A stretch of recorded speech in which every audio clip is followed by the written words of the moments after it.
Oh, you're gonna butcher Greatest Showman tonight. Oh, you're gonna butcher Greatest Showman tonight. Oh, you're gonna butcher Greatest. Okay, I think that works for an audio test. All right, say something. I want to make sure I turned the loop back off. This is a test. Okay. This is a All test. right, you don't need to be robotic. We're live now. This is a test. You say that 3 times. Is that a loop back, or did you actually say it 3 times? I said it 3 times. Okay. All right. All right. Good evening, everyone. It's just about almost tomorrow now. Today was International Women's Day. Okay, I've got a bit of an echo. Are you playing me on both Twitch and Discord, or just on one or the other? I have you muted on Twitch. Okay. So the mute that it's probably because I have. Do you think maybe you can listen to me through headphones? That might fix the echo issue. Uh, maybe my shoot. No, I don't have my backup headphones. They're out in the car, and my earbuds are dead. Oi.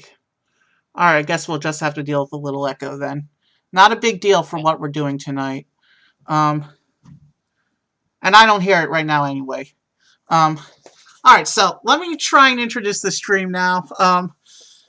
Today was, and I say was because today is technically over in 5 minutes. Today was International Women's Day, so I thought I would acknowledge and celebrate that by doing a tier list ranking of Disney princess and princess adjacent characters. Now, one of the reasons I wanted to do this tier list for International Women's Day is because I'm actually planning to do a bigger tier list of all the Disney Animation Studios and Pixar non-sequel movies, and I wanted to practice doing a tier list so that I'm ready for the big one. So what better way than to celebrate International Women's Day and practice doing a tier list by doing a princess list. When we finish our list, we're also going to play City Guesser, and after City Guesser, I'm going to play Greatest Showman as a kazoo. And before I continue and start this tier list, I just want to mention something else cool I discovered today. As you know, a few days ago, I mentioned that I discovered that this weekend is going to be my 100th episode. But in checking over the history of my channel, I discovered that this weekend is also going to be my stream anniversary. So my 100th episode is actually going to be my anniversary stream. So that's really exciting. I have 2 more regular streams after tonight, and then the 100th episode special is going to be either Saturday or Sunday, depending on timing. All right, let's go ahead and get over to the princess list because it is getting late. Let me, I think it's this stage. Yes, but that stage is in the wrong window right now. Hold on. Oh, it's doing the infinite loop thing. Okay, I like that. We'll let it go to we'll let it do the infinity thing for a couple moments. All right, time's up. Let's go here and see if it picks up the correct window. No, we're still looping to infinity. There we It's go. an infinity mirror. All right, so this is what our tier list program looks like. As you can see, I have there's 22 Disney leading ladies down here. The 12 official Disney princesses, as well as 10 other princess adjacent characters I picked out. Why is Alice ranked already? We haven't even started yet. You know what? That might be from when I was playing around with it earlier, setting it up. Sorry about that. Anyway, Alice is back into the unranked pile. So, for the ranks, I have perfect princesses. These are the best of the best. Then I have great girls, mediocre maidens, and losing ladies. You like my titles for the tiers? Yeah. All right. Now, we're When not going to rank them to strictly. Yeah? Evan, when we get to the movies one, whenever you do that one, you should have 5 ranks. We're gonna do 5 ranks for the movies. Actually, because it's a bigger there might be 6 or 7 for the movies. Now, if it's a we bigger list. now I want to say something. We're not rating these princesses based on appearance. If we were based on appearance, everybody would be immediately dropped into perfect princesses, and that would be that. We're rating based on personality, their role in the story, what kind of character they are. Um, Yeah, yeah, I get it. so this is one of the reasons why I wanted Q Caller One along for this. Like me, he is a major Disney expert, and we'll be able to get some good discussions out of these, I think. In So, fact, I actually used to work at Epcot, so I still consider myself an insider because I have friends who still work there yeah. at the parks. The only thing I've holding up. I've one friend who transferred to Disneyland, but everybody else is still at Walt Disney Uh, World. all right. Before we do the movie quiz, you do have some homework you kind of need to do this weekend and figure out the list of all the non sequel Disney animated and Pixar movies you haven't seen or don't remember watching, and watch as many of them as possible by next month. And once I pick a date, whatever movies you haven't seen by then, um, you don't have to discuss them when we're talking about it. I'll do my best to avoid spoilers for those, but that's about the movie thing. So, but you might want to you might if there's When movies are you we want to planning review. this? What When are we planning this? When are we planning I'm it? targeting to do it sometime in mid to late April. That'll give me time to watch the 12 or so movies I still need to catch up Okay, on. make it late April because the middle of April um is going to be busy at work. We have a mini gauntlet where we have shows scheduled every day. All right, So make it for after that. all right, but go. So it'll be the last week of sometime in the last week of April, I All think. right, but don't wait till the week before. Don't wait till the week before we're doing that to make your list of all the movies you want to catch up Oh on. no, Because I'm making the list tonight, and I might watch one tonight. I might watch one probably tomorrow. Actually, all right, let's get into this tier list. So the first is actually a princess adjacent character, and I've actually done the thing. I've done a thing where I'm gonna make the image pop up on my Twitch screen. Okay, so we're starting with Alice, who's my first princess adjacent. She's not technically a Disney princess, but she was one of the supplemental princesses in the early days of the line. In the early days of the princess line, when there were only 6 official princesses, some of the merchandise they had other characters who were considered princess adjacent or unofficial princesses who were sometimes marketed with the princesses. Alice was one of them, but she has not been seen in princesses for a very long time. But she still counts in my eye. All right, Alice. So, her entire movie is basically her having an acid dream. Yeah, it's basically her imagination. Yeah, See, the whole movie is her. the whole movie is her imagination gone wild. So Yeah. we So don't basically, the whole movie is just her. We're watching her. we don't know what she's actually like as a character because she's daydreaming. So we don't actually know what she's like as a character. We only know her silly dream world self. Every single character in Alice in Wonderland is a fragment of Alice herself. But the fact that her imagination generated the Queen of Hearts and that whole off with her head thing, and the Queen of Hearts wants to kill her at the end of the movie. She Alice has is so emo. She is emo. She has suicidal thoughts. Oh, come on. Now, doing this tier list, I just realized we could be ruining our childhoods here. Disney might be bright and colorful, but they're really dark. Disney is bright and colorful, but even their brightest and most colorful movies have undertones of darkness and secret hidden messages that even the animators probably didn't intend. They probably just well, this one was based on a novel, so even the animators, they had source material. They didn't make this one up, even though it's the Um, most made up seeming of all the Disney movies. every single Disney movie has some sort of source material that may or may not be related to the final But content. Alice is more heavily based on the source material than many subsequent Disney productions. So the animators really didn't make this one up. They just brought color and life to it. Now, she has weird thoughts, clearly, because everything in Wonderland is weird. So I would place her great at best and mediocre at worst. She's too entertaining to be a losing lady, but she's not a perfect princess, in my opinion. Uh, Considering how fleshed out the story of Alice in Wonderland is, I have to put her under Great Girls. All right. Is that what we're going with then? Yes. All right. Let me see. If the story of Alice in Wonderland were a weak story, then I would agree with you about mediocre maidens.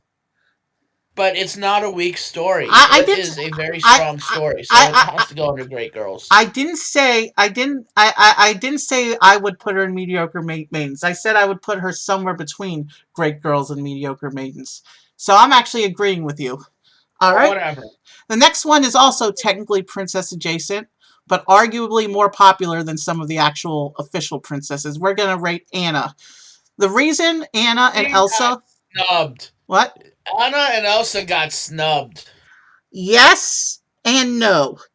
I am going to say the business reason, from a business standpoint, Frozen is still bringing in just as much, if not more money to the Disney company, the Frozen brand, than the Princesses brand is.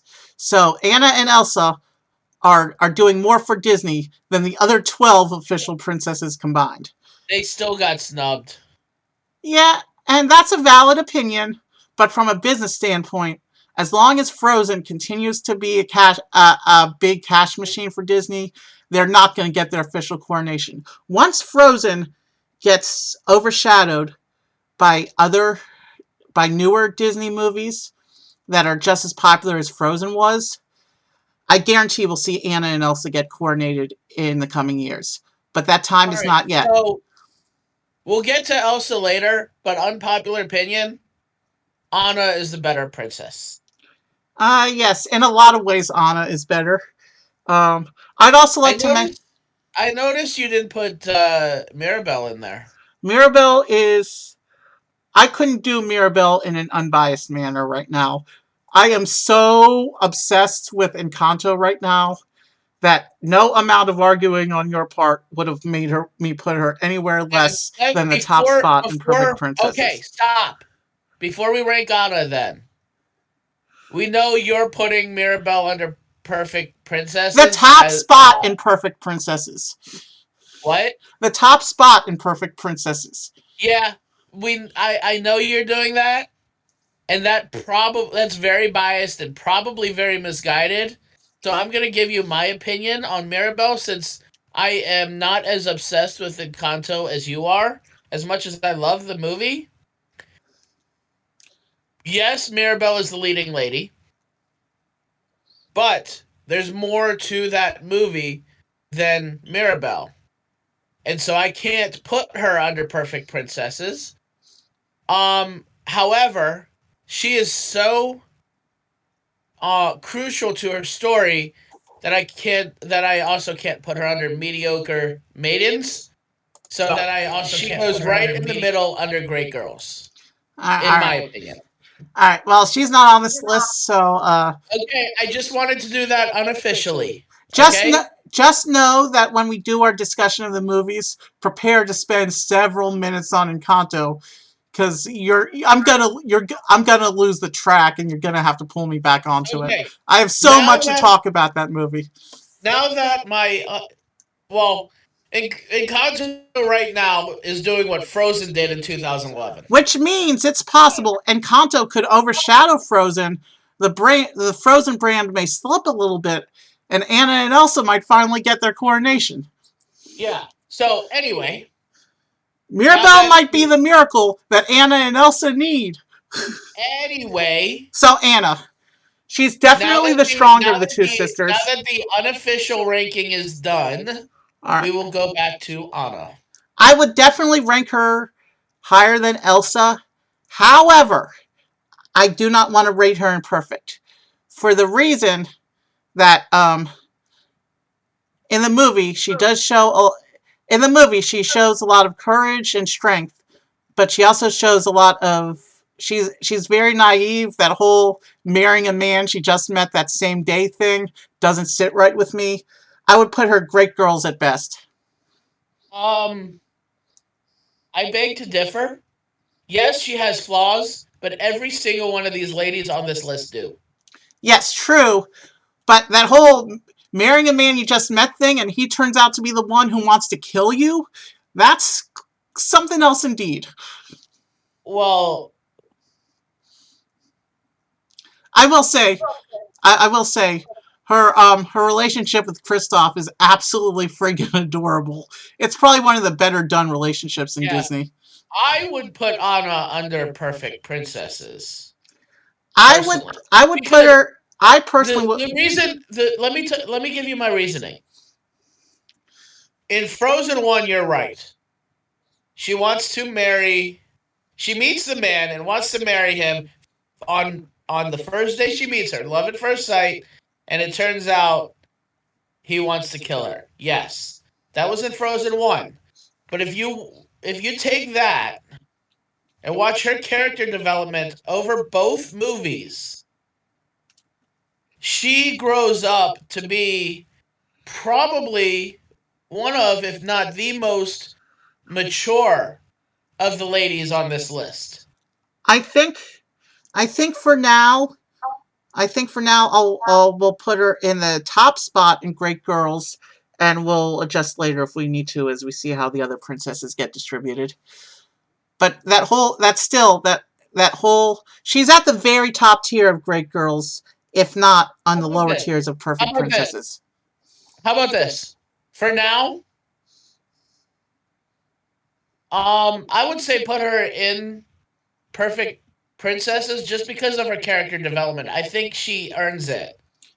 Uh, But she probably will not end up on the top spot, the very left all of Perfect right. Princesses. I think before we continue, I think we need to make a rule about the top tier. I think we need to make a rule that just limits the number of characters in the top tier, I know just so what that rule we you're don't gonna rank. say, Evan. I know Yeah. what rule you're gonna say, and I don't think we're gonna agree on anyone in this list, to be honest. So I think for now let's go ahead and say perfect princesses. Let's limit at 6 so that not everybody can be considered the best of the best. And then if we get Okay. a 7th, we might bump them down to great girls, which has no limit. Okay, for now, put Anna in Perfect Princesses. If somebody else gets into Perfect Princesses, we'll put her in front of Anna. Well, if we hit the magic number of 6, she could be bumped down to great girls. We're not Yeah, I really doing know. a limit on great. All right, so let's.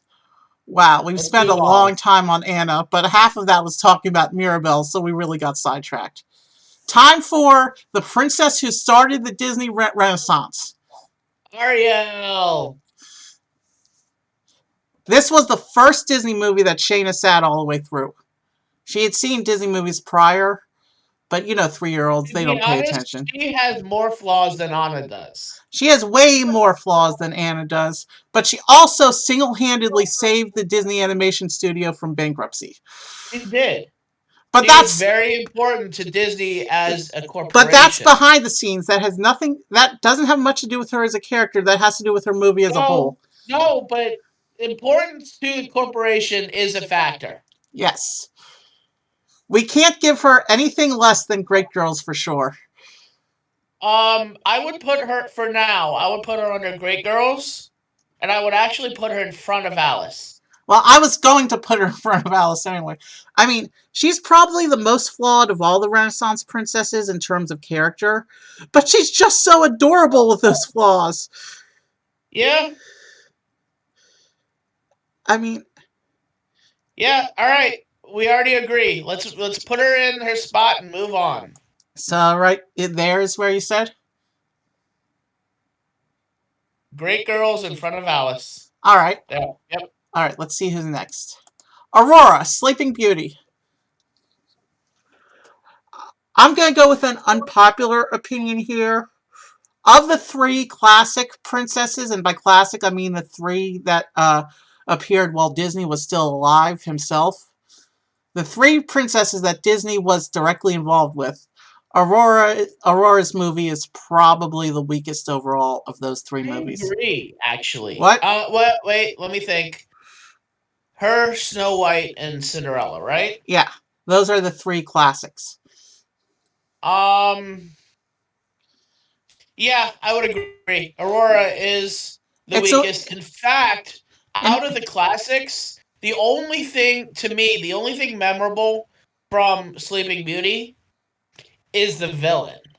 oh yeah, Maleficent. If we were doing a tier list for the villain, actually, Glenn, we have to make that a thing. In addition to the movie tier list, we also have to do a villains tier list. Do you That agree? being said, that being said, none of the classics are losing ladies. Yeah. So, Aurora to me is a mediocre maiden. All right, now let me say a few things about Aurora. Of the three classic princesses, she's probably the flattest of the character. Everything that she does in the movie is basically done for her, either by the fairies or her prince. So she doesn't really do anything on her own, except that song sequence in the forest. So, as a character, she's kind of flat. She's your generic damsel in distress kind of character. White girl wants to get married kind of thing. She's a trope. That's it. Yeah, she's the least defined of all the characters on this list, and I'm agreeing with you to put her in mediocre maidens. I hope she gets some company there, because we have to agree that even though all the Disney princesses are excellent characters, we have to agree that some are inherently weaker than others, and I hope she gets company there. All right, who's next? Belle. Of course it's Belle, because I put these in alphabetical order. Okay, hands down, perfect princess. I am going to agree with you, but I want There's to say a few words first. No explanation needed. No explanation needed. Let's just say she's beautiful. She's mature. She's smart. She's smart. She breaks the curse on the beast. She resists the macho man. The only character flaw she has is she has a character flaw? Yeah. She does? What's it called where you fall in love with your captor? Stockholm Syndrome? Stockholm Syndrome. That's her character flaw. And that's a psychological effect, so it can't really be blamed on her. So that doesn't really count. So yeah, definitely the top of the top. Alright. The next princess is going to be Cinderella. Cindy. Of the three classic princesses, I think Cinderella is the strongest character-wise. I think she's middle. You think she's middle?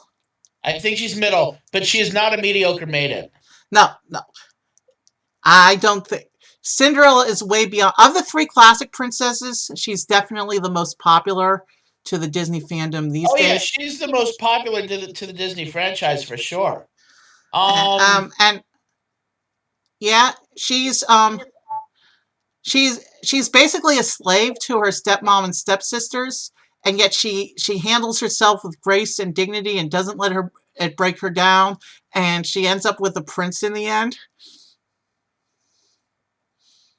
And not only that, but she's friends. She has mice for pets and friends. Most people would just smash mice on sight.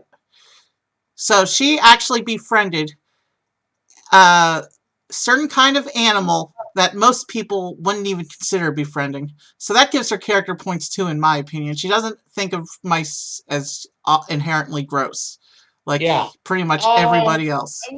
I would put her in Great Girls all the way to the left. Yeah, top of Great Girls. Actually, I kind of want to put her just under Belle and Perfect for now, because she doesn't break under the pressure of being her stepmom's slave. I would not put her under Perfect, though. You sure? Why isn't she perfect?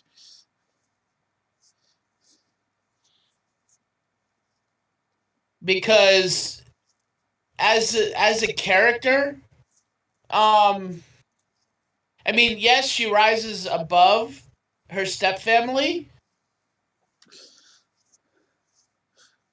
but she did need a little bit of help from Fairy Godmother. Okay, She would true not that. have been able to get to the ball without the All right. transformation scene. So with that under her own power, she would not have been able to resolve her conflicts. All right, top of grade it Exactly. is. All right. Exactly. Where to begin with this next one? Island Way Island Wee. from the Black Oh Cauldron. man. Where to begin? Oh man. This is the movie. This is the movie that hurt Disney Animation Studios so much they needed Ariel to come along and rescue it.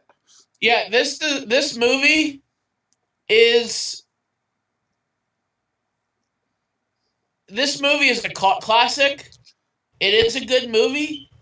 But Unpopular opinion, it is a good movie. It is not a strong movie by any means. It's like it was based on a novel, but and Disney Animation Studios, they after they bought the rights to the novel, they actually read it and tried to make a screenplay, and realized that the novel as it was would not work. So they changed the story a lot and changed the characters around a lot, and it's almost unrecognizable except to diehard fans of that novel. But the movie itself, it bombed, but it became a cult classic yeah. after the fact. Most of the characters in the movie are kind of weak. It does have a memorable villain, but the villain is a little bit on the cliche side. I would say Island Way and Gurgi are the two, in my opinion, the two most memorable characters.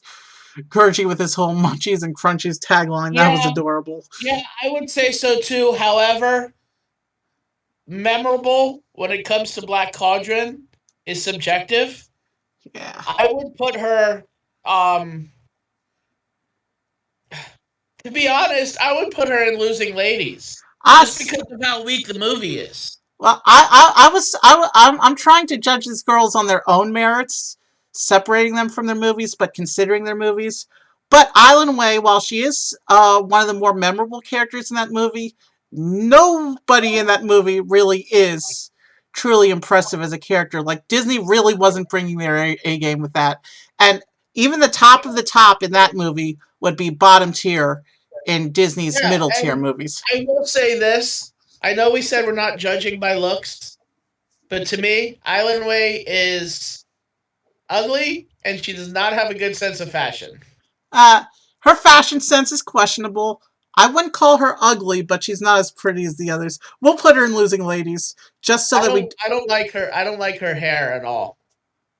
Now you're just being judgmental, but I am. Oh, I am. All right. There's no question about it. But I'm glad. I was actually thinking about cutting her because she's so from this list because she's so obscure. But I'm glad we have her because that means we don't have an empty tier. All right. Where to begin with Elsa? Elsa. All right. I will say this. Like Anna, she shows a lot of character development in the second movie. But she also shows more character development than Anna in the first movie. I mean, that whole Let It Go bit, brilliant. Became the most earwormy Disney song until Bruno came along. I cannot call her a perfect princess, though. No. I do want to put her near Anna because both sisters have their merits and they belong together. Great girls, but wearing great girls. Yeah, I would put her. Would you put her in front of Cinderella or behind Cinderella? All right, let me think about this for a minute. The whole Let It Go. That's girl power and feminism at its finest. Disney's been pushing this message of girl power for a while, and no place, no princess, no scene was it ever more evident than Let It Go. I will say that. I guess so. But she also has major character flaws as well. And the character flaws almost cost her her life, her sister's life, and her kingdom in the first movie. And for that, she can never be as great as Anna.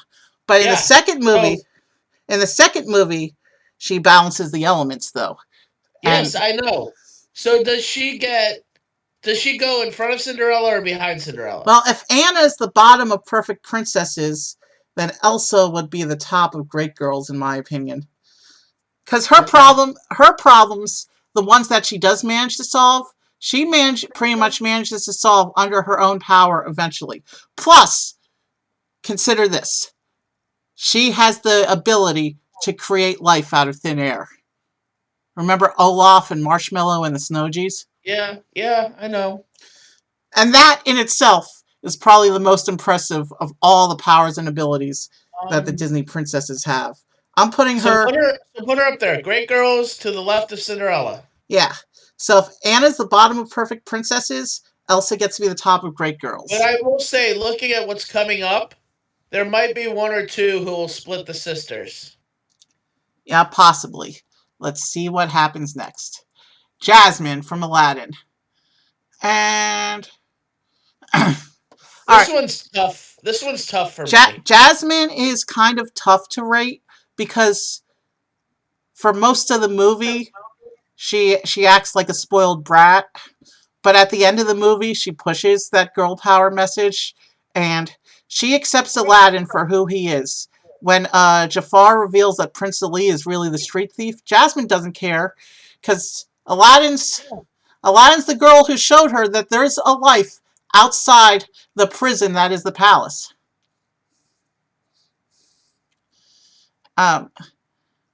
Aladdin won her on his own merits, and she's a princess. So yeah, she was spoiled, but she also was accepting more so than other characters. So she's really hard to rate. Plus that whole deal with Prince Ahmed and how her pet tiger ripped his pants. You remember that? I can't talk about that scene with a straight face because of Star Kid's parody of that scene, but that's just the Star Kid parody of that scene is so ridiculous and over the top. I have to show you Twisted one day, Glenn. It's a treat. But back to movie Jasmine. Now, if you consider the live action version, where she gets that solo and we get to see a little bit of her character thought. Can I get a word in? Yeah, what are we going to say? To me, I have to put this on the table.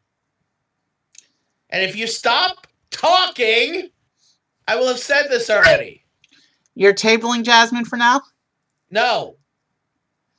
I have to put this thought on the table. All right, then say it. Okay. Yes, she's a Renaissance princess. And I grew up on the Disney Renaissance. However, out of the Renaissance female leads, to me, Jasmine is the weakest. She is the weakest of the Renaissance, I will give you that. But she's still strong as a character. I cannot, in good conscience, put her in perfect princesses. I wasn't considering perfect princesses for her. If we were going by looks, she'd be near the top, though.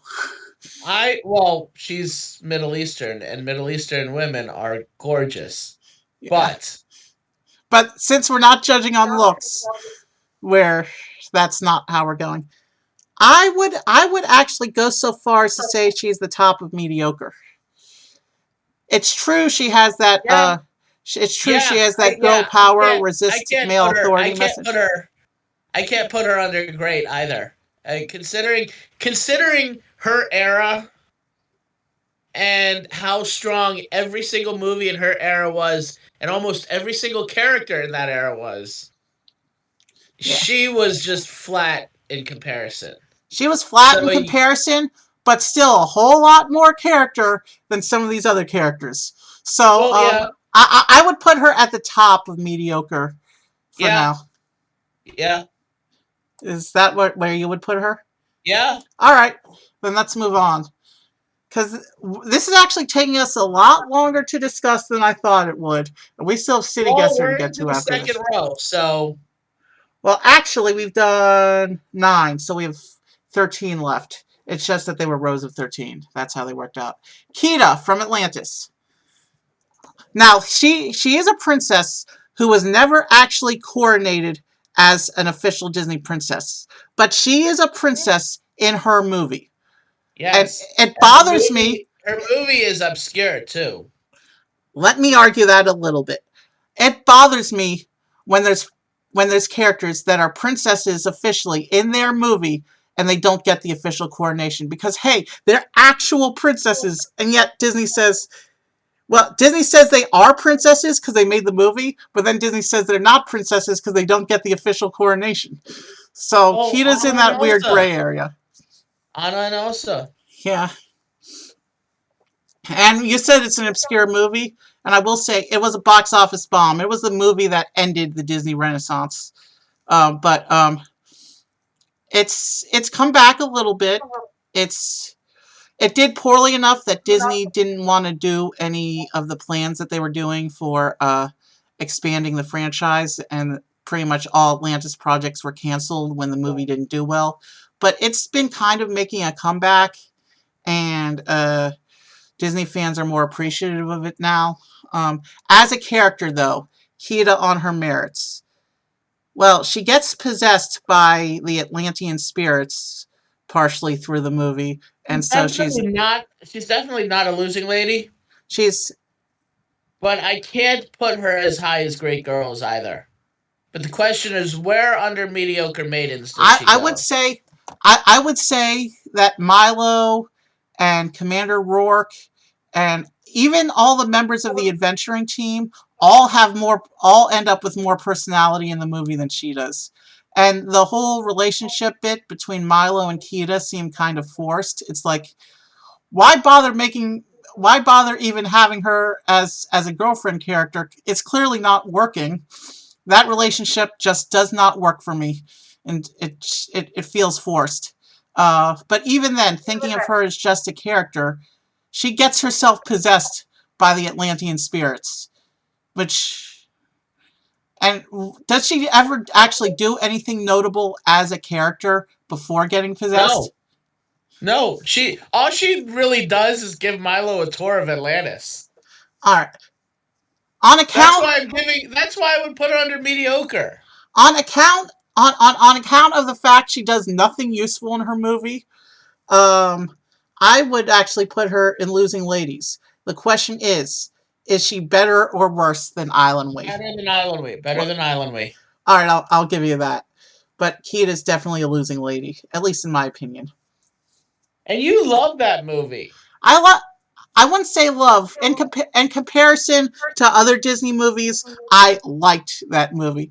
I mean, even Little Mermaid and Lion King don't compare to Encanto for me right now. So you can't use the term love on any Disney movie on me right now because I'm still in the Encanto glow Well, phase. there's still Disney movies you love besides Little Encanto. Mermaid, Lion King, a lot of these other movies, Moana. We'll Yeah. get to Moana soon. All right, let's move on. You already placed Keita. Megara Is from that Hercules. Megara I see? Yes, I decided to include her.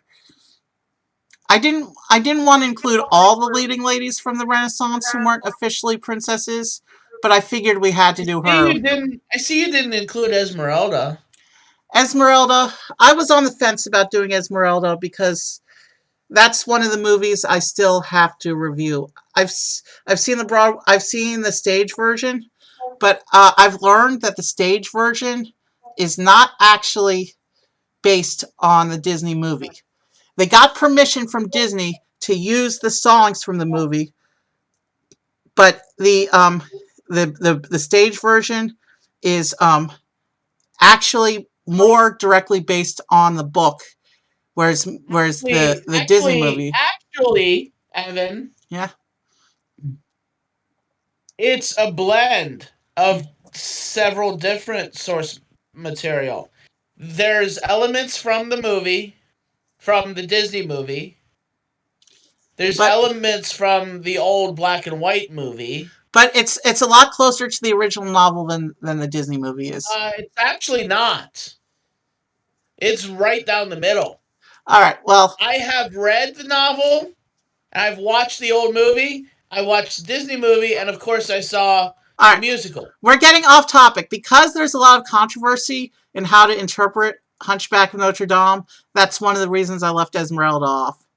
Okay, well, let me do another unofficial ranking then And the before we and go the back. other and the other one I was thinking about adding, but who I decided ultimately to leave off is Jane from Tarzan, on account of the fact that Disney legally is not allowed to recognize the Tarzan movie right now. Yeah, wait, what? Yeah, apparently the estate of the author of the original novel gave them the rights to the story to make the movie, and the rights expired a few years after the movie came out. So Disney is not allowed to talk about merchandise or otherwise feature Tarzan. The estate gave them special permission though to to authorize productions of the stage version. That's stupid. It's weird. Eventually copyright law will take over a certain number of years after the original author's death, Yeah, I and know. Disney will get the rights Anyway, back. I'm not going to do an unofficial rank on Jane, but I will do an unofficial rank on Esmeralda before we talk about Meg. Um, Here's my take on Esmeralda. Um, yes, there is a love triangle in Hunchback with I don't remember the captain's name. The Love triangle? Try love pentagram. well, maybe, but let me finish. The main focus of the love interest is the blonde soldier. I forgot his name. Phobos. Captain What? Phobos. Phobos. Thank you. Phobos. Is Phoebus actually. It's Whatever. Phoebus, right? Pronunciation doesn't matter. Phoebus. So it's Phoebus, Quasimodo, and Esmeralda. But here's the thing: Esmeralda loves Phoebus and only sees Quasimodo as a friend. Initially, she only takes pity on him, but she finds him as a friend. So it's unrequited love. So to me, just because the fact that Esmeralda is somewhat ignorant towards Quasimodo's feelings for her, and I relate to that because I have suffered from unrequited love. I can't put her under perfect, and I kind of struggle to put her under great girls. So I would put her if I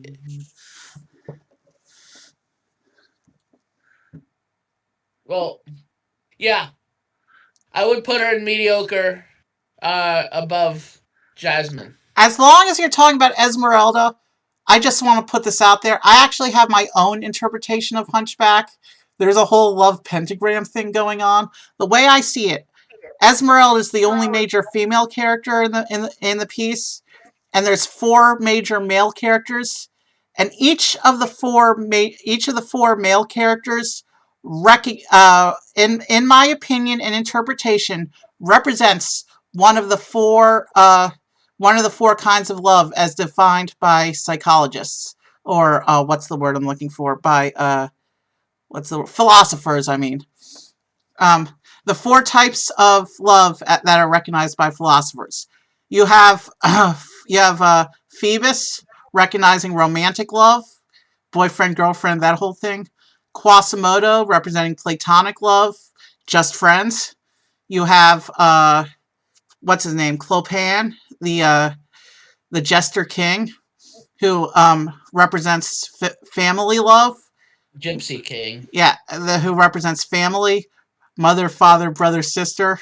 Um, And Claude Frollo's Lust. Claude Frollo is lust, unrequited, uh, the scary, stalkery kind of love. But I will say two of those kinds of love, quote unquote, are unrequited by one party. And that would be Esmeralda on both fronts. And that would be Frollo and Quasimodo. All right. We've just totally derailed off of Meg, though. Meg, I So felt deserved mention. my unofficial ranking, my official unofficial ranking of Esmeralda is mediocre maidens in front of Jasmine. Okay, we have to do Meg. We have to go on to the ones who are actually on this chart. Meg. Meg, where to begin with Meg? Okay, so she's working for Hades, and she pretends to like Hercules in order to trap him, so Hades can get to him. But then she actually realizes she's in love with him and tries to Yeah. break out of her arrangement with Hades and help him. And for that, she gets punished big time. And Yeah. The whole reason she she works for basically Hades is because she's in debt to him. she's in debt to Hades, and yet ultimately because She she is act she's an indentured servant, i.e., a slave. and because she actually ends up falling in love with the Mark, she pretty much sacrifices herself in order to help him out. Yeah. That on its own, self-sacrifice, the whole working for the evil god thing hurts her, but the whole at the end she sacrifices herself in order to buy the hero time. That puts her kind of high, but not. Her reconciliation is huge. Yes, Um, she's a great girl, but I don't know where. I would put her probably. Well, the fact that she worked for the bad guy in the first place hurts her a bit. I would put her in Great Girl, either just above or just under Alice. Put her up. Probably under. Yeah. So it looks like so far, with about half of our characters ranked so far, it looks like great. It looks like they're averaging out to great girls. But we have more below great than above, which is interesting to me. All right, let's move on. That's because there's 2 ranks below great and only 1 rank above great. I don't. I don't. This is why you need 5. Okay. This is why you need 5 tiers. I don't understand a word this one says. She's from the other studio. I love the Scottish accent. It's my favorite accent in the whole wide world. Yes. This is me honestly speaking. The Scottish accent is my favorite accent to listen to. The Scottish accent is definitely fun to listen to, but that's not how we're judging her as a character. Now she has Merida as a character. Where to begin with her. She has the. She is okay. To be completely honest, yes, she screws up her family, but to me, she was the first princess to really, how should I put this? Advocate for herself. I will argue that. Advocate for herself? Jasmine did that to a degree. Many years before her. There's a reason Jasmine is under mediocre maidens, and it has a great deal to do with. Yes, she advocated for herself in a spoiled brat sort of way. Merida Merida had a lot more tact. All right. Now Merida. Than Jasmine did. All right, Merida. Let me think about her for a minute. Yeah. Definitely she's pushing the girl power message. She has the whole bravery and courage thing going on, more so than many of the other princesses. Just by nature of her setting and the bear hunts and all that, she defies her family's wishes. But so then again, so do pretty much all these other girls. Yeah. She has the best hair. Yeah, she has pretty good hair. They all do, though. Islandwe doesn't. That's your opinion. Anyway, for Merida, I would put her pretty high on Great Girls. Probably, actually, I would probably, because of the whole defying the family thing, and because of the whole. Wait, what is it with redheads and defying their family? Well, Ariel, Merida. Jasmine does it too. And if you think about it, a lot of these girls do the whole defying their family. Not all of them, but a lot of them do. Moana does it too, and she has curly hair like Merida does. All right, all right. I would actually put her near Ariel, actually, and it has nothing to do with the hair. I'll put Merida above Ariel, to be honest. You'd put her above Ariel? Yeah. I would actually put her just below Ariel, but above Alice. Can I put her there? That's kind of where I Why? would put her. Why? Because Ariel seems to me overall a slightly stronger overall character. See, I feel the other way. I think Merida is the stronger character. Well, nobody said these tier lists had to be perfect, but True. Right. Go ahead and leave. Go put her there. Put her there, because yeah, you put Anna up in perfect princesses for me. So go ahead and take this one. All right. Great Girls is getting to be too big. I'm gonna shift Elsa up to the top of perfect princesses and Megara. I mean, to the bottom of perfect, and Megara I'm gonna shift to the top of mediocre maidens just to balance things a little bit, because we still have tier lists don't have to be that balanced. Tier lists don't have to be balanced, but this will give me a better visual representation of where we've ranked them individually, and we can always adjust them back to levels later on when we finish. You know? Hey, Evan. Yeah. This is just for you and me. I'm setting up a tier list for us to do. Should I mute the stream tomorrow. microphone if it's just for the two? Should I mute the stream microphone for a minute if you're just talking about the two of us? Yeah, go ahead. All right, guys, I'll be back in just a moment. He wants to tell me something he wants to do for just the two of us. Bear with us one moment.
And we will finish this. All right, sorry for that unintended break. We were just discussing logistics for the movie tier list we're doing next month, because it's taking us longer to place the princesses than we thought. That could be a 4 to 5 hour stream when we do. So yeah, Glenn, we're definitely not doing the sequels, because that would just take too long. All right, we just did Merida, so let's do Moana. I got to give high marks to Moana. Yes, she defied her family. Perfect. That's not even a question. She not only saved her island, but she restored the heart of Te Fiti and saved the world. Yeah. And her only character flaw was that she was stubborn as hell. The question is, where in the perfect rankings, though? To be honest, I would split up the The Scandinavian sisters So as you'd say Moana. Anna's still better than her, but she's better than Elsa? Yeah, The only thing Elsa's pretty good. Elsa's almost as good as Moana, but the one thing that Elsa does better than Moana is her song. Moana's song is catchy too, though. I think How Far I'll Go is better than Let It Go, but that is just a product of Let It Go having been overplayed since it's still overplayed, to be And since honest. we have a third perfect princess, I'll go ahead and put Elsa back to the top of Great Girls for now. And I said this when Moana first came out, but as a character figure, as a character design, physical looks, fashion, everything, Moana is the best character figure Disney has created. In terms of just the characters in this competition, she's definitely one of the most gorgeous. But since we've had pretty much unanimous agreement on Mulan, I have to give high marks to Mulan, because think about this. She may be clumsy, but she's clumsy in an adorable way. He's And also when under she finally discovers her skills, she saves her entire country. yeah. Um, I have to put her under perfect as well, but considering the three that are already in perfect, she's on the tail end of perfect. All right. I put her under Moana. Um, she's comparable to Moana. If it was possible to give them the exact same slot and make a perfect tie, I would. The thing with Mulan is she breaks all the rules in her movie, and she's adorably clumsy, and all that. But when the time comes to get serious, she's the only one of the soldiers who's got it figured out. Yeah. Not only that, but she's pretty cute as a man. And you know what? I want to make a note about the movie. I think it's cute the role reversal they did during the final battle in the Imperial City. For much of the movie, Mulan is a girl pretending to be a boy, but when they go into the Imperial City in order to help out her plan to save the Emperor, her soldier friends dress up as girls to distract the Huns. Do you remember that part? That was a silly part. Yeah. Yeah. I'm gonna put her, and because she shows much more courage than pretty much any of the other princesses except arguably Belle and Moana. So I'm actually going to rank her above Moana, if you don't mind. Well, wait, what'd you say? She shows more courage than pretty much any other character here, except arguably Belle, Merida, and Moana. No, Moana shows more courage than Mulan does. And I'll tell you why. Mulan, yes, she defies her country with dressing as a man Now she and defies taking her her father's rules. spot. She defies her rules and her family's Yeah, honor. well, in doing so, she defies her country. Um, But but that's just what the when country she needed to be saved. excuse me, I'm trying to get a thought out. Don't do that. You want me on your streams, you have to respect me. I do respect you. Go on, keep talking. Um, Keep talking. she's able to pass herself off as a man and take her father's place, and work her way up the ranks to be one of the highest ranking soldiers in her battalion. That being said, she has a whole battalion behind her to support her. Moana has to complete her mission pretty much on her own. Eventually, Yes, Maui comes around. yes, she has Maui, but at first, Maui defies her. Okay, all right. Point taken. Let's move this on because I still have two other things to do on the stream after this. Alright. The next one is a fun character. Nala. The only reason Disney officials have stated that the only reason she was never given a coronation is because being human is one of the requirements for an official coronation. Yep. So if they Trivia didn't have that question. stupid rule, Nala would be an official princess. Trivia question. What is the source material for this movie? Hamlet. Yes. Alright, so where to begin with Nala? She's probably one of the bravest. She managed to hold off Scar's advances all those years until she was able to convince Simba to return. The fact that she was strong enough to defy Scar for an extended period of time, that alone puts her high rankings. But the fact she beat Simba both times they fought in the movie. That's true also. You remember beat ya again. I would put but at the same time, and while it's true that it's her who convinces Simba to return to Pride Rock, that's really her big contribution. Well, she also leads the lionesses in the fight against the hyenas at the end. I would give her high marks in Great Girls, but I don't think she's quite top tier. I would put her between Elsa and Cindy. Yeah, that's a good place for her. Alright. The next one's a fun one. Pocahontas. She ended a war single-handedly. I think that says enough. Yeah. But is she good enough to be perfect, though? Well, let's see. She's kind of shy, soft-spoken. She is very in tune with nature, but she defies her tribe's rules. Yeah. If she wasn't the chieftain's daughter, there wouldn't even be a movie because she would have been punished and probably be held in the tribe's version of detention for, Yeah. Because she's in violation of their rules so much, but then again, so are all these girls. So that's not really a thing. That's not really a thing to Nala was a stronger leading lady than Pocahontas was, in my opinion. So I would put Pocahontas between Nala and Cindy. Yeah, I think that's a good place for her.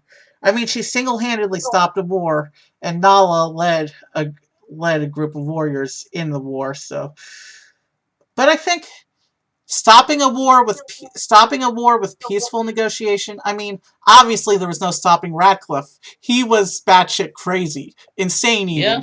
But the other colonists, they listened to John Smith and they put their guns down, and only Radcliffe went on with the attack. And because she was able to use diplomacy, and the tribes never actually went to violence, with the exception of Radcliffe, I would actually put her above Nala. Nala had to fight with violence. They actually had to physically fight. It's not necessarily a bad thing, though. Yeah. Sometimes you have to defend yourself. But I think Pocahontas is one of few times where they take the peaceful resolution. But here's the thing: if they did have to fight, would Pocahontas be able to hold her own in that fight, or would she have to flee? Knowing what I know about her as a character, she wouldn't last long in that fight. All right, Nala can keep the spot. But she's definitely going above Cindy. Yeah. All right. Next one's a fun one. I've said that on all of them, haven't I? Well, I'm biased towards Disney in general. Rapunzel. Ah. What? This one's tough for me. Rapunzel is tough. You found a 2D thumbnail of Rapunzel? There's a lot of official art of the 3D princesses as 2D. It's so that they fit in with the others in some of the art. Yeah. There's 2D images of Moana and Merida as well. So, I'm going to put this out there. Rapunzel is my favorite blonde. We're not judging on looks. I know. Let me say what I want to say about Rapunzel. She's adorably naive, but in terms of a character, in terms of smarts, she basically doesn't have it. You get that from being locked in a tower since being a baby, but still. Yeah, she's blissfully ignorant, but I will say this. She has one incredible skill, and Yes. that is her ability to manage time. Like, But how many hobbies does she have? And she does all of them in a single day? that's an effect of being locked up in the tower. You get bored. You got to make hobbies for yourself. But I would actually, She has an incredible ability to manage her time. I would say in terms of character, she strikes me as very similar to the depiction of Fiona locked in the tower in the musical stage version of Shrek. Yeah, They have very similar personalities in terms of. yeah, All right, but here's what I'll say about Rapunzel. When she finally gets to come out of her tower, because she's been locked in the tower and doesn't explore the world, she is dumb, man. She's dumber than these other princesses. And when it comes down to the final climax and her and how she has to confront Mother Gothel, who ends up defeating Mother Gothel? Not her, Flynn. Flynn has to do a self-sacrifice to save her. yeah. But I would rate. I would not use the word dumb to Maybe that was a describe little extreme. Rapunzel. Yeah, that was a little extreme on my part. I mean, she's Ignorant. adorable, but naive, ignorant, naive, clumsy. Yeah, she's not dumb. She's ignorant and naive. Because, number one, you can tell by her incredible ability that she developed to manage time, you can tell that she has the ability to learn. She has all these hobbies that she learned. All right. She needs some experience out of the tower. She doesn't have the experience out of the tower. So she's I ignorant and she's naive. I would, but because when it comes down to her confrontation, she needs her boyfriend to come bail her out. She doesn't really have the ability to deal with her problems on her own. I would put her between Jasmine and Aurora on mediocre. I would say also, she is incredibly lucky because she was born with the ability to heal.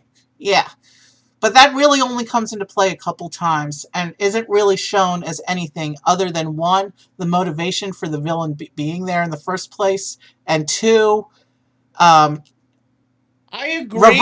reversing the effects of her boyfriend's self-sacrifice. That's the other time her healing comes into play. I agree that she belongs in mediocre, but your ranking below Jasmine, I don't agree with. I think she belongs between Meg and Jasmine. All right, we'll put her there, just for the healing ability. All right, and her ability to manage her time well. Yeah. Plus, she's one of the cutest of the princesses. But again, we're not judging on looks. All right. Cute and beautiful. This one's a tough one. Raya. Raya? First of all, you'll notice... That one is tough. First of all, you'll notice she's the only one not smiling in her official image. But that's because her world is so broken in the first place. And why is her world so broken? Because of her. Kind of. But had she not done what she did in the prologue scene, the world would not be post-apocalyptic. Yes, the world would still be a bad place. She was talking about how the world was a bad place before, but it would still be pretty much that status quo.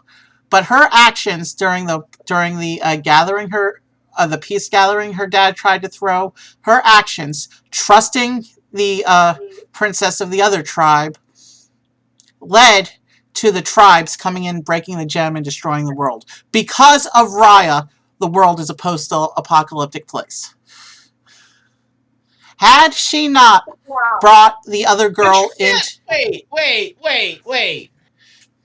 You can't really blame her, though. Yes? It was a peace offering. The other tribe came in. It was the princess of the other tribe that tricked her. Yes, but she was naive enough to trust her in the first place after learning the whole time she grew up that the other tribes can't be trusted. She chose to bring the other girl But into the place. So at Raya some is point, partially at fault. at some point, somebody has to reach a hand out and build the bridge. She happened to be the one to do it. She The timing attempted. was excuse me. The timing may not have been right, but you can't blame her for trying. She attempted to build the bridge. By doing so, she allowed the other bridges to be burned down. You can't blame her for trying. That's Maybe, my point. maybe not. But then you think about other scenes in the movie. Time and time again, Namaari proves she can't be trusted, and Raya still thinks that Namaari can help. She still thinks that Namaari can be brought to good. And in the end, who's the one who actually restores the gem? It's not Raya. She's already stoned at that point. It's Namaari who resolves the conflict in the end. No, Raya doesn't save anything. In the end, Raya was right to trust Namaari. But Namaari needed that moment of regret, grief, and isolation. No amount of Raya's persuasion on its own led Namaari to having that moment. Namaari needed to come to it on her own. But Raya planted the seed.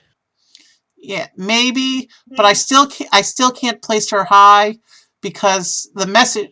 There's actually a whole 30. There's like a 20-minute YouTube analysis of why Raya's message fails, and it's actually kind of compelling. There's an hour-long YouTube video on why the Rebel Alliance in Star Wars are on the wrong side, are the evil ones. Yeah, like everything. Everything's a matter of opinion. I cannot give her high marks just because... Yeah, but you can't rate her too low either.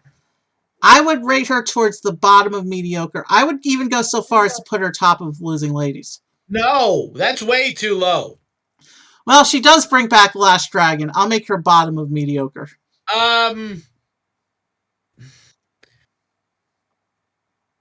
She's a better character than Aurora, to be honest. Alright, but she's not a better character than Jasmine.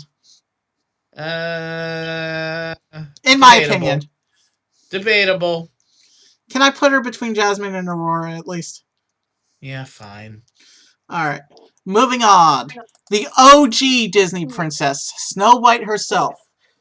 Before her, there was no such thing as a Disney princess. Just on... We can't rate them on behind-the-scenes aspects. Only on character. That is a factor. And just based on that, based on her role in the Disney Corporation, she belongs in Perfect. But there's other aspects of her film and of her character that also support Perfect Princess. All right, let's see. She finds this cottage where the dwarves live, and the dwarves are shown to be your typical men, bachelor pad men, the slobs, dirty, trashy, that kind of thing. And she cleans them up. She cleans them up, and they love her for it. Even Grumpy loves her. Yeah. She is an inspirational character, not just to fans of the film and Disney fans in general, but to the characters of the film. She is an inspiration. She goes under Perfect Princesses. However, I don't think she's stronger than anybody already up there. So no. She goes behind Mulan, I think. She fell too easily for the witch's apple. Yeah. She goes last in Perfect Princesses. Like that. Is that what you're saying? Yeah. All right, we got 3 left. We're finally almost done with this. Yay! Okay. Tiana, where to begin with Tiana? Great work ethic. Probably the most honest and hardworking of all the princesses. Yes. She doesn't really defy anyone either. Her only fault is I can't really think of a fault she has. Maybe she's too hardworking. That's what it is. She's way too hardworking. That's her only fault, Um, though. and she's also an inspiration to the characters in her film and to Disney fans in general. Um, she follows Snow White, but does she go? Is she stronger than Snow White or not? Well, let's see. Considering her work ethic, I would put her between Moana and Mulan. Okay.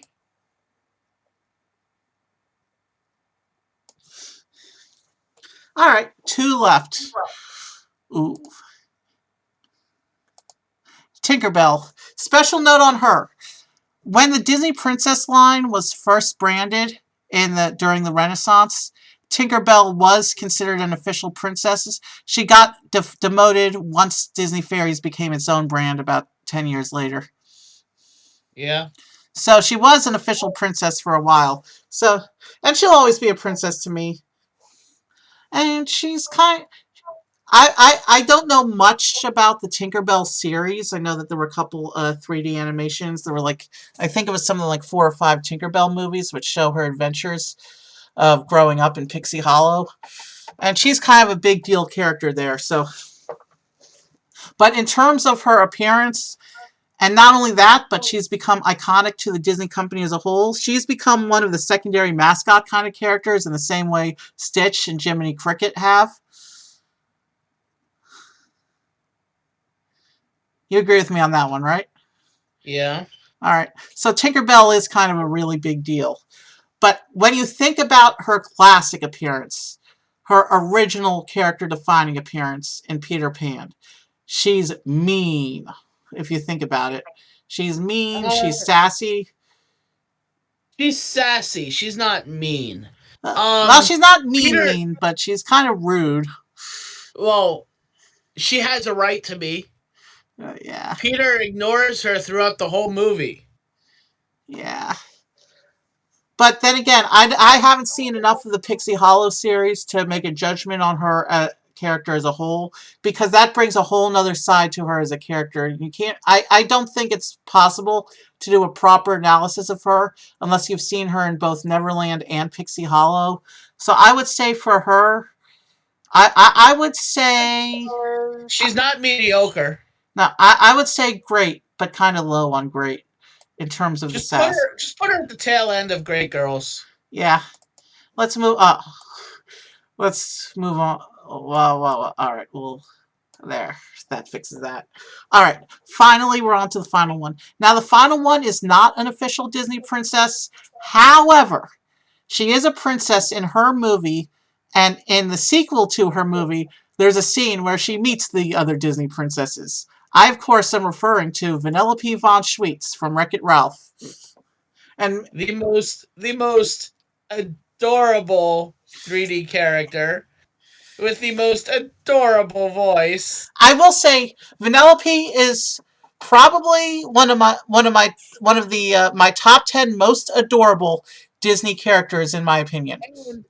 And she's voiced by Sarah Silverman, and Sarah Silverman herself was given free reign to write some of Vanellope's lines. And I'll even say Vanellope kind of reminds me a bit of Shayna in terms of personality. And she looks like Sarah Silverman. Look at that face. Yeah. I have to give Vanellope high. Not perfect. She's too sassy for that. And she definitely doesn't meet the definition of princess. And she is a bit naive, too. Well, of course. She's just a kid. Yeah. A permanent kid who's technically a glitch, so she probably doesn't even have a fully developed brain. I would put her right above Tinkerbell, to be honest. Let's see. There. Somewhere in the Great Girls tier. I would put her higher than that, actually. I would put her between Merida and Alice. She's a more Merida's still Merida's still stronger than she is. Vanellope is a much more entertaining kid character than Alice is. I have to say that. Yeah. Yeah. See, here's the thing. I know at the very beginning we said Alice in Wonderland is basically Alice because Wonderland is her. But in the movie Alice in Wonderland, everything happens around Alice. She's just there. And everything else is happening around her. Yeah. Vanellope is more active in her movie than Alice is in Alice in Wonderland. I'm So gonna get. yeah, Are you in agreement that we've made our perfect? Well, it's not perfect, and every Disney fan is going to have every Disney family is going to have their own interpretation. And if you asked Brett to do a ranking of these 22 characters, his chart would look wildly different. But yeah, I'm satisfied with what we've got here. I am too. And because it's about Disney princesses and tier rankings, this stream episode might actually get a few views on my YouTube. Maybe. All right. Save, download, list. It's actually pretty balanced too. There's only 6 ladies above great and 7 ladies below great. And you notice the 2 we put in losing are the ones who their movies were the losing movies. It's like anyone who was in a decently good movie got a decent rating. Yeah. All right, why isn't it letting me save?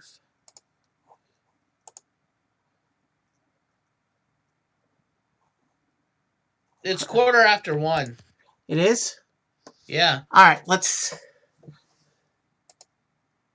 All right, I'll recreate. The save isn't working. I'll recreate the list later when going through the VOD. I'll copy the VOD later. Let's get over to City Guesser. And I'm gonna put the game link. Because it's late and the princesses took us a lot longer than I was anticipating, we're not going to do a practice game because lag on my crap. Am I still showing Vanellope? I am. Okay. Sorry about that. All right. I'm going to put the game room into both. We're going to launch right into the game, okay? So I'm going to do. Let me set this up. And I'm not going to wait around for chat or anything. We're just going to be 2 minutes per round. 15 rounds. We're skipping the practice game. Okay? How many times are you going to say that? Oh, I said that already? Yes. I'm posting to both Discord and the chat and Twitch.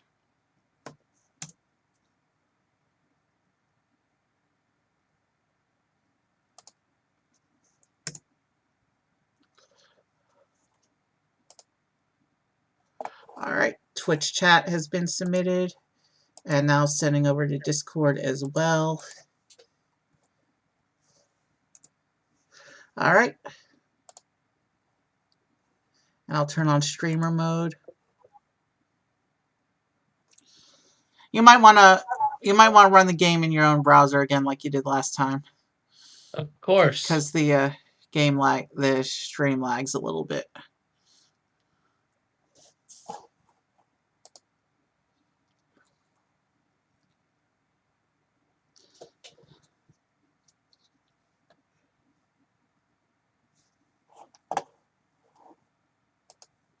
And I've just updated the category on Twitch. We're going to play our 15 rounds, and then I'm still going to do the Kazoozical tonight. I'm still going through. Really? Yeah, I'm still going through with the original plan for the show. Good luck with that. I found out that the music I want to do is about 35 to 40 minutes, so it's not going to be. I'm not going to be up too terribly late. Since I'm not going tomorrow, I can do the download and upload tomorrow. I can just go to bed when I finish. I'm still waiting for you to join. I know. Hang on.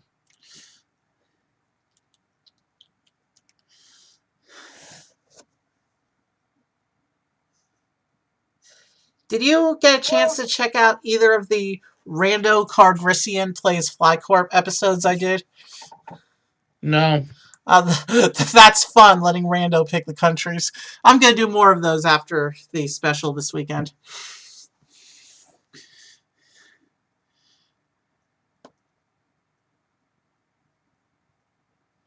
Hang on, my computer's not. That doing that tier list was fun. I think that's something we should do on the channel more often. We're definitely going to do a villains tier list, though. And you know that's going to have like 40 characters on it. So be ready for that one.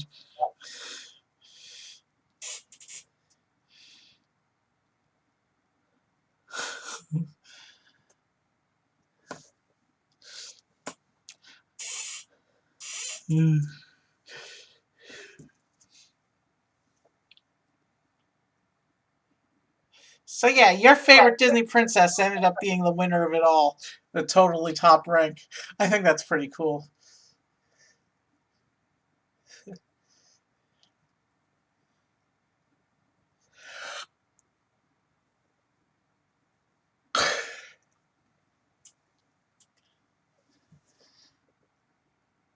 Alright, you having computer issues? Yeah, they're working out. Hang on. You want to try closing and reopening your browser? Hang on.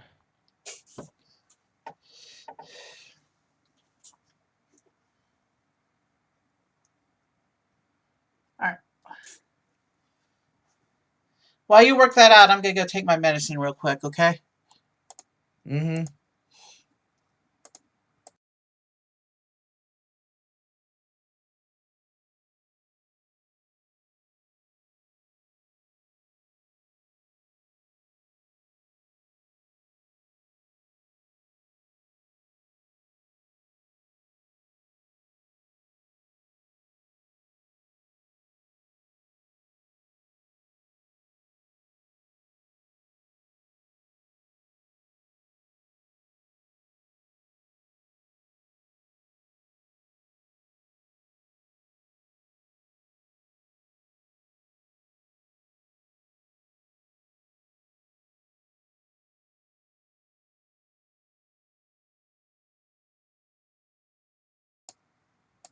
Alright, I'm back. Microphones are live again.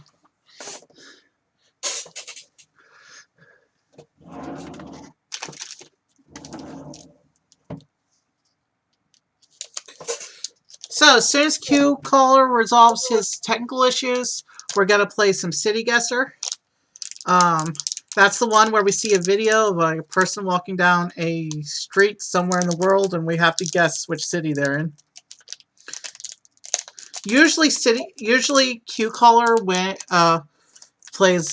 usually Q Caller wins, but the last time we played City Guesser, I won the first time, so could go either way.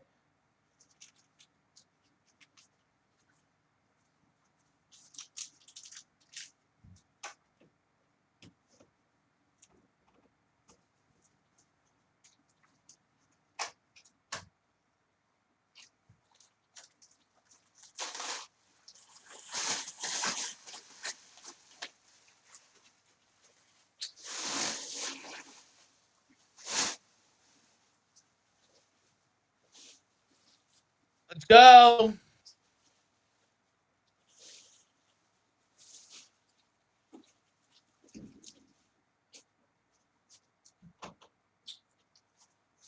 Sorry about that. I was moving something to my trash bag. Let's get started. All right, beginning in 3, 2, 1.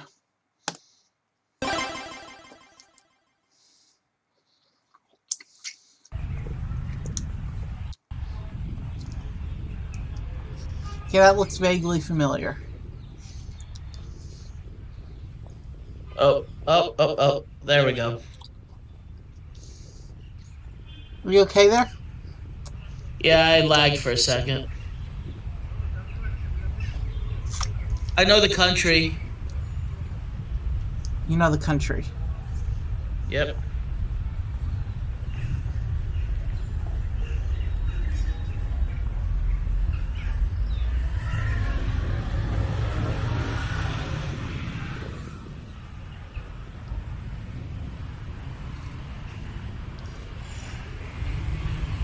I know the country. I know the city, but I don't know where in the country the city is. You know the city? Yep.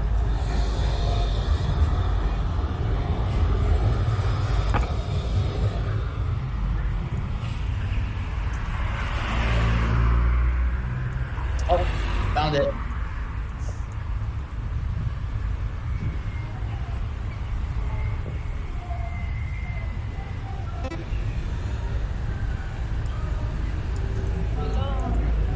I am 1 mile out.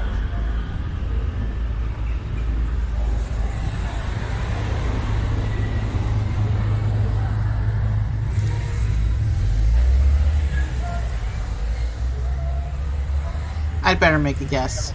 We've only got about 20 seconds.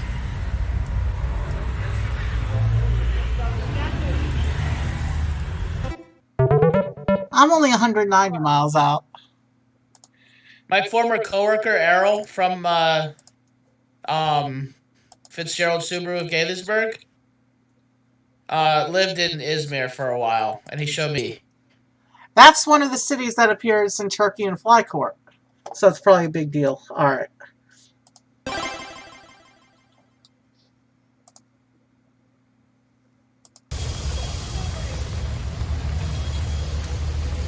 Oh, I can't read that bus sign. The other one just says Oak. Where is Oak?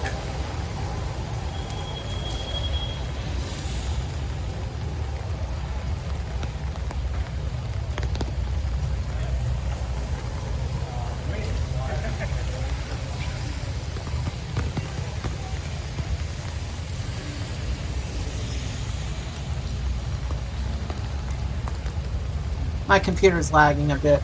Not on the video itself, but everything else. I might know this already. Yeah, I know this. You do? I do. Man, I'm lucking out today. How do you know this one?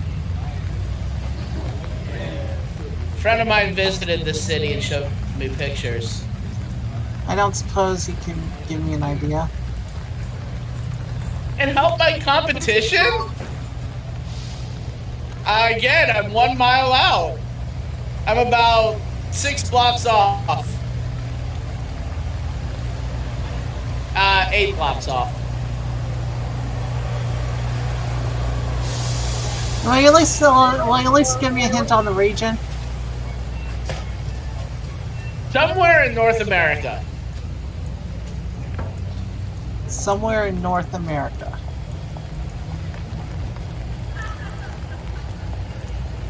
What was your guess in Turkey, by the way? I just placed a random dot in Turkey because I knew